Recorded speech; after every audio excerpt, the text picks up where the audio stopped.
তো বন্ধুরা গো, কোনটা আছেন? ভালো আছেন নি? বুঝছে নাই তো আনাগো বোন ভালো আছি। তো বয়া দিছি ইন্দি কড়াইতে দিয়ে লাইছি তেল।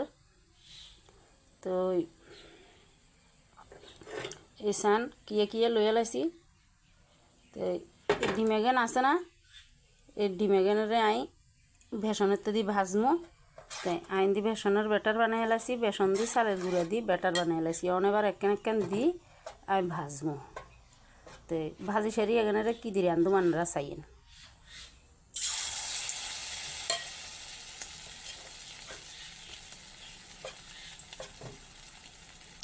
একদম গ্যাসের কমাই দিছি, কমাই দিয়ে ভাজি এলামও।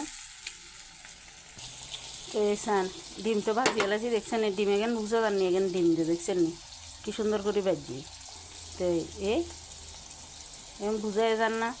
তো ডিম ভাজার তেল এখানে আমি দিয়ে এলাছি আলু এখানে হলুদ লবণ দিয়ে ভাজি নামাই। তো আর মটরশুঁটি এগুলো ভাজি এলাম। তো বন্ধুরা আমি তো বেগ ভাজির কাম করি এলাইছি। এসান মটরশুঁটি এগুলো ভাজি লই এলাইছি, আলুও ভাজি লই এলাইছি, ডিমটো ভাজি এলাইছি।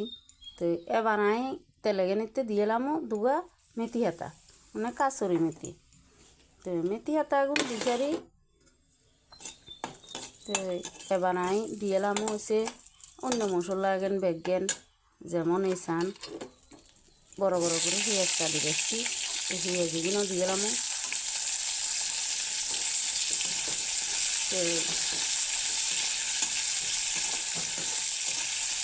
এবার পেঁয়াজ এখান হালকা একখানা ভাজা হলে সে এবার আস্তে আস্তে দুনিয়ার মশলা বেগেন আমি দিয়ে গেলাম। এবার চান আমি দিয়ে এর আদা অল্প কদ্দুর পেঁয়াজের আদার লগে গ্রেট করে রাখছিলাম, সেগুলোও দিয়ে লাইছি।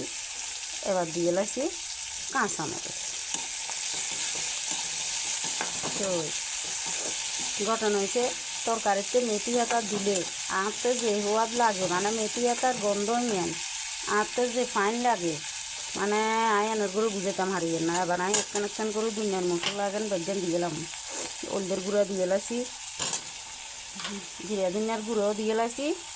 এবার দিয়ে লাইছি মরিচের গুঁড়া। তো এবার এখানে কদ্দুরাই কষামো। তো এবার আমি এখানেতে দিয়ে এলাম আলু মটরশুঁটি এখানে।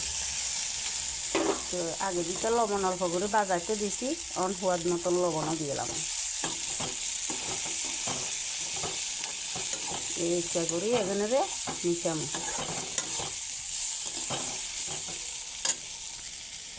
এবার এখানেতে দিয়ে এলাম ঝোল, কারণ অল্প করে ঝোল না দিলে তো হইতো না, অল্প করে ঝোল দান লাগবে না, তরকারি ফাঁকা হইতো না। ঘটনা হয়েছে আর একখান উদ্দেশ্য কিয়ে জানেননি, আর কেউ যদি কয় যে কিচ্ছি আসো, আই কই এলাই ভালো আছি, কারণ আর অসুস্থতা তো কেউ ভাগ করে নিতে না। তো আর শরীর ভালো থাক আর খারাপ থাক, তা আই ডাইরেক্ট কই এলাই যে ভালো আছি, ইয়ে হচ্ছে আর স্বভাব।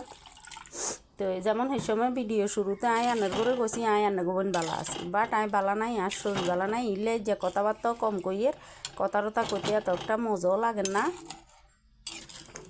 তো এলে বলি তরকারি রান্ধিয়ে ঠিক আছে, রান্ধন লাগবে না, বাড়ির গুণে খাইব কেনে কতুন। তো এলে বলি তো এসান আর আলুও সিদ্ধ হয়ে গেছে গো। তো এবার আমি দিয়ে এলাম ডিম। এই তরকারি এনে আছে না, আপনারা অতিথি আপ্যায়নেও খাওয়াইতে নারবেন, অতিথি আইলেও দিতে নারবেন। তো রুটি পরোটার লগে ভাতের লগে সব কিছুর লগে খন যাব, একেবারে সকল কিছুর লগে খন যাব। তো এবার আর কদ্দুর ঘুরি দিব। তো বন্ধুরা একেবারে খাইবেলা রেডি হয়ে গেছে চান। তো এ দিয়ে লাগে দুগো গরম মশলা। তো এবার আমি নামাই এলামও, একেবারে খাইবেলা রেডি, গরম গরম ভাতের লগে কনে কনে খাবেন চলিয়েন। এই তবে ডিম দি বেশি লাগতে নাড়তে ন, ডিম দি বেশি লাড়া সারা করলে ডিম এখানে তুন বেসন এখান খুলি যাব। তো আর যত তরকারি রেডি হয়ে গেছে গো, কনে কনে খাইবেন আইয়েন। আর আনারা অবশ্যই এনে করে বানাই খাইবেন, খাই আরে অবশ্যই কমেন্টে জানাবেন কেচ্চা হওয়া দইছে আর রেসিপি এন আনের করতে ভালো লাগছে না খারাপ লাগছে মতামত অবশ্যই জানাবেন। তো আরও বেশি বেশি ভালোবাসা দিয়েন, আর চ্যানেলগারে সাবস্ক্রাইব করে দিয়েন বন্ধুরা। তো আজকের দিনের লাই টাটা, আশীর্বাদ করে নাই আনার গুঞ্জন ভালো থাকি।